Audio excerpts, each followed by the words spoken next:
وزير. بعد بسم الله الرحمن الرحيم والصلاة والسلام على رسوله الكريم السيد محافظ بنك الجزائر، السيد الأمين العام لاتحاد العمال الجزائريين، السيد الأمين العام لوزارة المالية، السيد رئيس لجنة المالية والميزانية للمجلس الشعبي الوطني، السيد رئيس الجمعية المهنية للبنوك والمؤسسات المالية، السادة رؤساء المديرين العامين للبنوك وشركات التأمين، السادة رؤساء جمعية أرباب الأعمال وممثليهم، أسرة الإعلام، الضيوف الكرام، السيد والسادة الحضور، السلام عليكم ورحمة الله وبركاته. أود في مستهل مداخلتي الترحيب بكافة المشاركين في هذا اليوم التقني الخاص بإشكالية عصرنة البنوك. كما أود بالمناسبة أن أعبر عن ارتياحي لتواجدي بينكم، أي بين ممثلي وفاعلي النظام المصرفي والمالي والمتعاملين الاقتصاديين، لأبادلكم بعض الأفكار حول موضوع اليوم. Mesdames et messieurs, il me plaît de rappeler que la réforme financière, globalement, et son volet modernisation bancaire particulièrement, constitue un jalon décisif des réformes structurelles devant favoriser la diversification de l'économie pour la mettre sur la voie d'une plus grande croissance. Le choix des thématiques devant être abordées durant cette journée, à savoir la réforme des banques face aux mutations économiques, la diversification de l'offre de financement, la modernisation des systèmes d'information et enfin le défi de l'inclusion financière, constituent à lui seul un échantillon significatif des actions de réforme financière entreprises par notre pays, elles-mêmes insérées dans un programme plus vaste de réformes structurelles touchant tous les secteurs, visant la transformation de notre économie, permettant une plus grande diversification, mettant en place ainsi toutes les conditions d'une croissance durable et soutenue. Mesdames et messieurs, il convient de rappeler que l'expérience internationale a montré que parmi les choix de politique économique qui favorisent la croissance économique globale figurent en bonne place les réformes structurelles, notamment dans leur volet modernisation du système financier en général et développement et expansion du crédit bancaire aux entreprises en particulier. Les expériences de réforme financière menées à l'échelle internationale étaient fortement orientées vers la libéralisation financière. Ces réformes ont pu être menées à la suite d'un consensus interne sur les coûts exorbitants de l'inertie, la nécessité d'encourager l'innovation et de libérer l'initiative, sans quoi on continuerait à pénaliser tous les acteurs économiques. La jeunesse de ces réformes fait apparaître que certains éléments peuvent se dégager en tant que déclencheurs de la réforme. La survenance de chocs, le choix volontariste de l'État mettant en branle des réformes institutionnelles profondes. Comme on s'accorde à considérer que l'amplitude des réformes financières se mesure au traitement réservé aux mesures de régulation administrative du système financier, ci-après les contrôles sur le crédit, les contrôles sur les taux d'intérêt, les barrières à l'entrée sur le marché, les réglementations régissant les sociétés financières, la domination des entités publiques dans le secteur financier et enfin les restrictions aux transactions financières internationales. La caractéristique notable de l'action de réforme financière en Algérie est à la fois son pragmatisme et son relatif découplage par rapport au paradigme dominant du libéralisme financier, de la libéralisation financière. D'abord, il convient à cet égard de relever que depuis la crise mondiale d'essence financière de 2008-2009, ce paradigme n'est plus érigé en modèle absolu en matière d'architecture financière. Toutefois, au regard des critères de régulation financière administrative, de réelles avancées en termes de libéralisation ont été enregistrées en Algérie, notamment s'agissant de la levée des contrôles administratifs sur le crédit et les taux d'intérêt, l'ouverture graduelle du marché, etc. Mesdames et messieurs,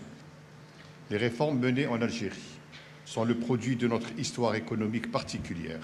caractérisée notamment par la prépondérance des acteurs publics dans le secteur financier et une orientation forte et assumée vers des politiques économiques développementalistes axées sur des investissements publics massifs en vue de stimuler la croissance économique.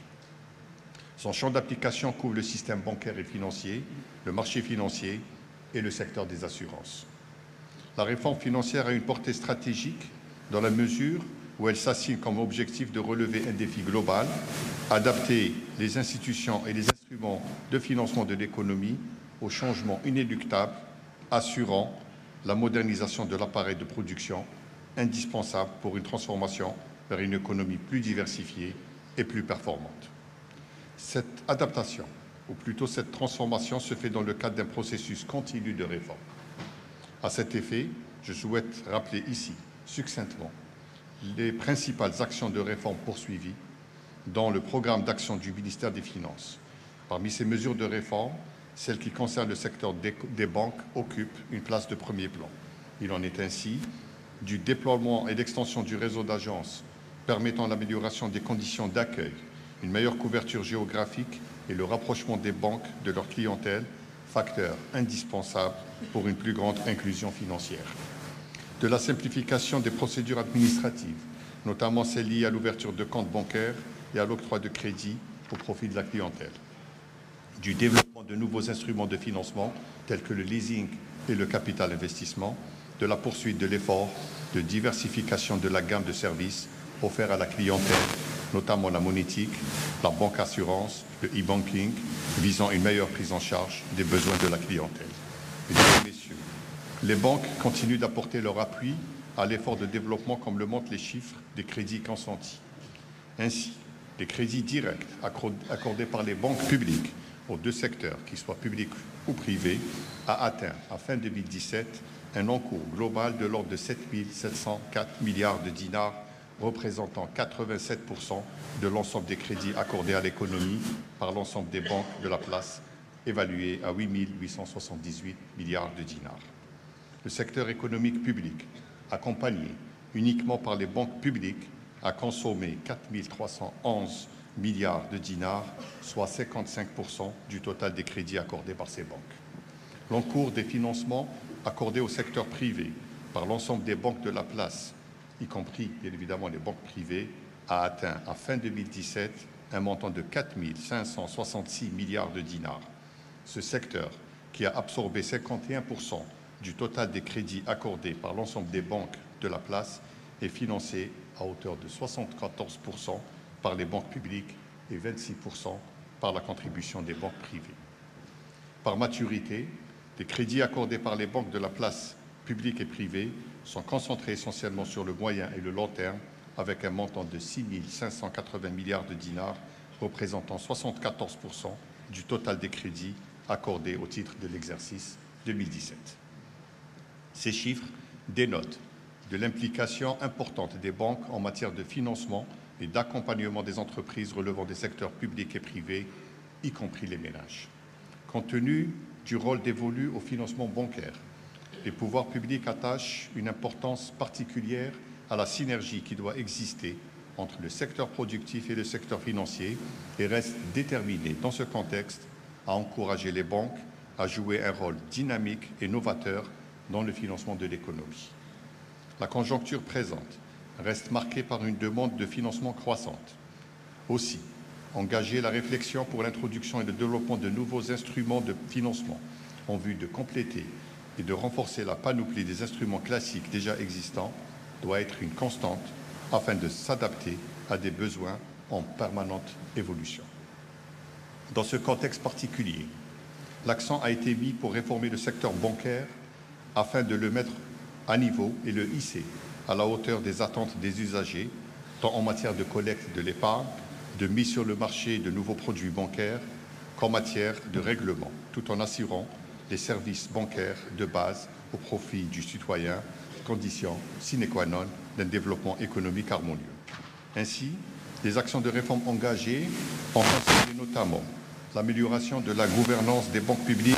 par un mécanisme d'évaluation permanente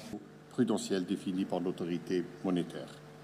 L'expansion de l'activité ne doit pas se faire au détriment de la robustesse de ces indicateurs de solidité financière. À cet égard, le rôle de la Banque d'Algérie, en tant que producteur des normes et chargé de la supervision du fonctionnement du système bancaire, avec l'appui de la Commission bancaire, revêt en la matière une importance capitale. Dans l'exercice de la mission qui lui est dévolue par la loi, la Banque d'Algérie s'attelle à mettre en place du dispositif réglementaire régissant l'activité des banques conforme